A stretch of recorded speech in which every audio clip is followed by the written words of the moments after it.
वतन पर जान निछावर करने वालों का सफर आखिरत। मेजर सईद अहमद शहीद की नमाज जनाजा लाड़काना में आबाई गांव में अदा कर दी गई। शहीद मेजर तलहा की नमाज जनाजा रावलपिंडी और चीफ नाइक फैज की शकरगढ़ में अदा की गई। शहदा की फौजी एजाज के साथ तदफीन। फौज के चाको चौबंद दस्ते ने सलामी पेश की। Lieutenant general Sarfaraz Ali, major general Amjad और ब्रिगेडियर खालिद की नमाज जनाजा आज शाम 5:30 बजे रावलपिंडी में अदा की जाएगी। हेलीकॉप्टर हादसे में corps commander Quetta lieutenant general Sarfaraz Ali, DG Pakistan coast guard major general Amjad शहीद, commander engineer brigadier Mohammad Khalid, major Saeed Ahmad, major Mohammad Talha Manan और क्रू चीफ नाइक मुदस्सर फयाज ने जामे शहादत नोश किया।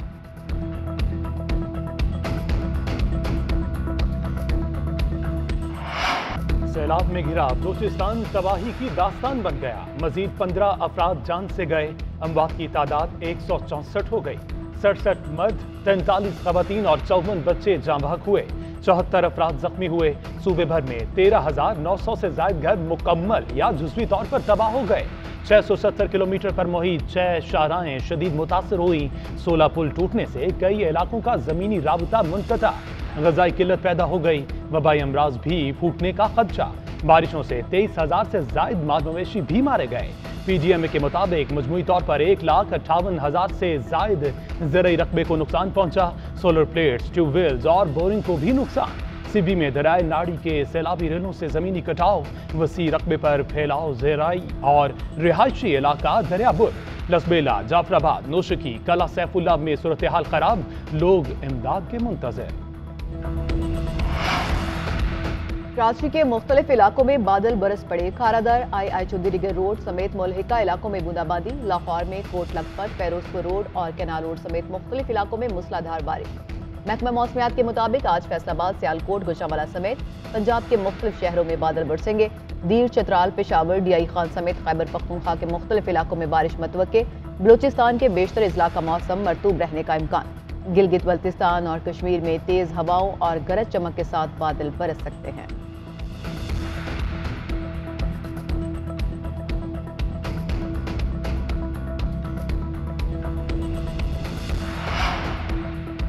वज़ीर-ए-आज़म शहबाज शरीफ की ज़ेर सदारत कानूनी टीम का इजलास। आज़म नज़ीर तारड़ की इलेक्शन कमीशन के फैसले पर ब्रीफिंग। इत्तेहादी हुकूमत का इमरान खान, इमरान इस्माइल, शाह फरमान और दीगर रहनुमाओं के नाम ECL में डालने का फैसला।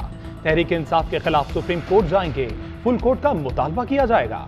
इलेक्शन कमीशन के फैसले पर मजीद पेशरफ्त के लिए 2 कमेटियां कायम।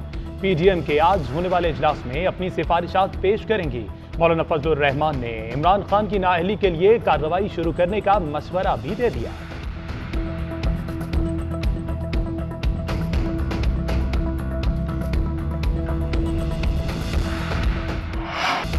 तहरीक इंसाफ का इलेक्शन कमीशन का फैसला चैलेंज करने का ऐलान। इलेक्शन कमीशन के बाहर एहतजाज का प्लान भी बरकरार। इमरान खान कहते हैं कि साबित हो गया कोई फौरन फंडिंग नहीं ली, हमारे खिलाफ प्रोपोगेंडा होता रहा।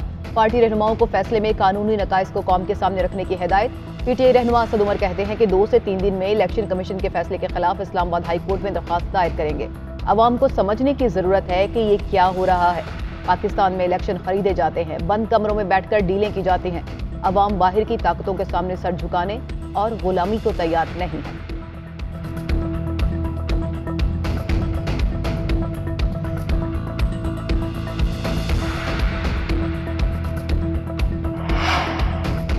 फॉरेन फंडिंग केस दफन और फैसला सुप्रीम कोर्ट के पास चला गया। बयान हल्फी और सर्टिफिकेट में फर्क होता है। अब इत्तेहादी बेशक मीडिया खेलें। साबिक वज़ीर दाखिला शेख रशीद का ट्वीट, कहते हैं नवाज शरीफ के केस और फॉरेन फंडिंग केस में फर्क है। पार्टी कलअदम कराने का है, ना इमरान खान को नाअहल कराने का। शो कॉज सिर्फ फंड जब्ती का है। गलत फैसले से 14 जमातों की साख राख बन रही है। पानी और महंगाई के सैलाब के बाद ट्रांसपोर्ट भी बंद हो गई। जो IMF से कर्जा भी ना ले सके उनकी खाक कारकर्दगी है। PDM टाइम फिश हो चुकी। इलेक्शन कमीशन के फैसले पर हुकूमत कानून के मुताबिक कार्रवाई करे। फौरन फंडिंग की बात तब करेंगे जब तक इमरान खान अपने अंजाम को नहीं पहुंचता। आपने वो अकाउंट्स क्यों छुपाए जो इलेक्शन कमीशन ने पकड़े थे? जवाब दें कि गैर मुल्की शहरी आपको पैसे क्यों भेजते थे? इमरान खान का मकसद CPAC रोल बैक करना और चीन को नाराज करना था।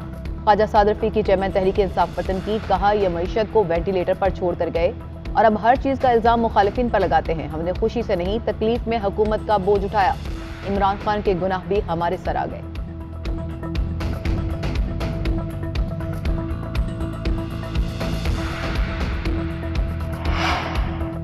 इंटरबैंक में डॉलर की कीमत में कमी, डॉलर ₹1.38 कम होकर 237 रुपए का हो गया। स्टॉक मार्केट में भी कारोबार के दौरान तेजी का रुझान, 100 इंडेक्स 400 से ज्यादा पॉइंट्स बढ़कर 40,600 की सतह पर ट्रेड होने लगा।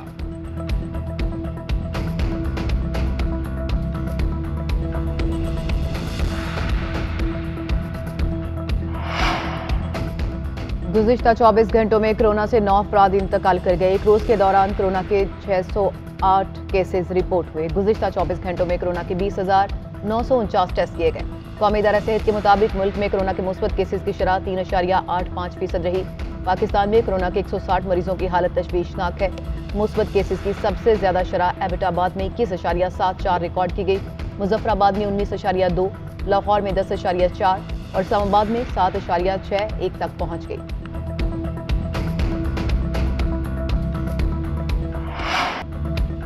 मुल्क भर में दूसरे रोज भी पहिया जाम। ट्रांसपोर्टर्स की डीजल की कीमतों और नए टैक्स आयद करने पर मुल्कगीर हड़ताल। दूसरे शहरों को जाने वाले मुसाफिर ख्वार हो गए। ट्रांसपोर्टर्स एसोसिएशन का कहना है कि हर सीट पर सालाना 8,000 रुपए टैक्स आयद कर दिया गया। डीजल की कीमतें बर्दाश्त से बाहर हैं। मुतालबात न माने गए तो गैर मुअय्यना मुद्दत तक एहतजाज जारी रखेंगे।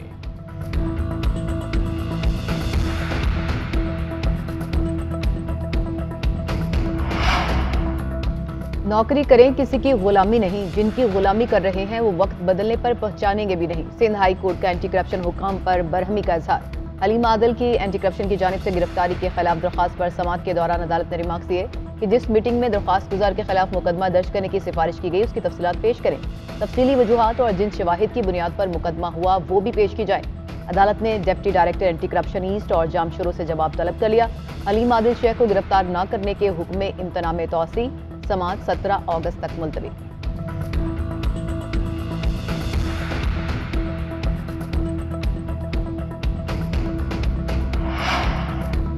लाड़काना में तालाब में नहाते हुए 3 बच्चे डूबकर जाम भाग। 2 बहन भाई भी शामिल। इलाका मकीनों ने लाशें निकाली।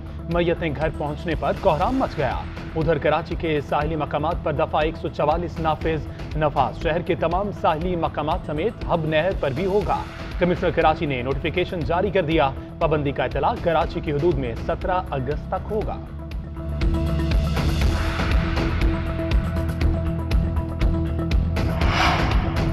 पाकिस्तान की एविएशन इंडस्ट्री के लिए अच्छी खबर। ब्रिटिश एयरवेज का इस्लामाबाद के लिए परवाजें बहाल करने का फैसला। आज से लंदन और इस्लामाबाद के दरमियान बराह रास्त परवाजें शुरू होंगी। ब्रिटिश एयरवेज को मुआहिदे के तहत CAA को एरोनॉटिकल चार्जेस अदा करना होंगे। सिविल एविएशन के मुताबिक तैयारों के लिए पाकिस्तान के हदूद में दिए गए फ्लाइट रूट्स पर अमल दरामद करना लाजिम होगा। ब्रिटिश एयरवेज ने 2 माह पहले लंदन इस्लामाबाद के दरमियान फ्लाइट्स ऑपरेशन आर्जी तौर पर मुअत्तल किया था।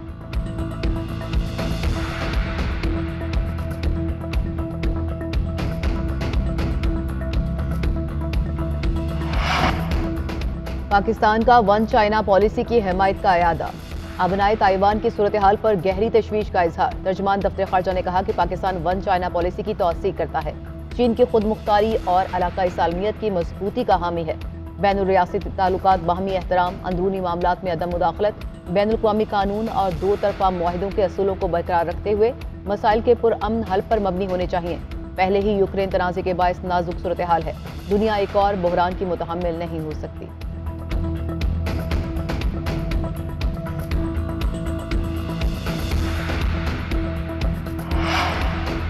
कोरोना का जोर कम होने पर खाना काबा के इतराफ लगी हिफाजती रुकावटें हटा दी गईं। ज़ायरीन मुकाम मुल्तज़िम पर दुआ कर सकेंगे। हतीम में नवाफिल भी अदा कर सकते हैं। हजर अस्वद को बोसा देने के लिए ज़ायरीन का रश। हिफाजती रुकावटें 2.5 साल पहले कोरोना की वजह से लगाई गई थी।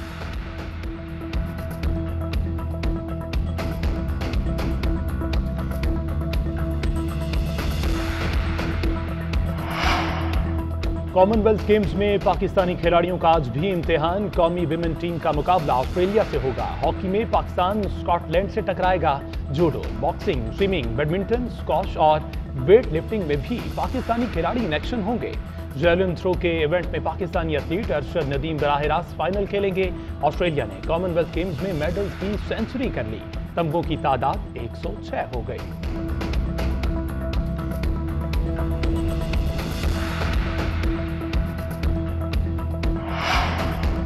दौरा नेदरलैंड्स और ACC20 एशिया कप के लिए कौमी स्क्वाड का ऐलान। नेदरलैंड्स के खिलाफ 3 वनडे मैचेस के लिए 16 खिलाड़ियों का इंतखाब। एशिया कप के लिए 15 रुकनी स्क्वाड। हसन अली दोनों टूर्स में शामिल नहीं होंगे। नसीम शाह कौमी स्क्वाड का हिस्सा। कप्तान बाबर आजम, नायब कप्तान शादाब खान, अब्दुल्ला शफीक, फखर जमा, हारिस रऊफ, इमामुल हक, मोहम्मद रिजवान, नवाज वसीम जूनियर और खुशदिल शाह भी नेदरलैंड्स जाने वाली टीम में शामिल। एशिया कप की कप्तानी भी बाबर आजम करेंगे। शादाब, आसिफ अली, फखर जमा, इफ्तिखार अहमद, रिजवान, नवाज और नसीम शाह टीम में शामिल हैं।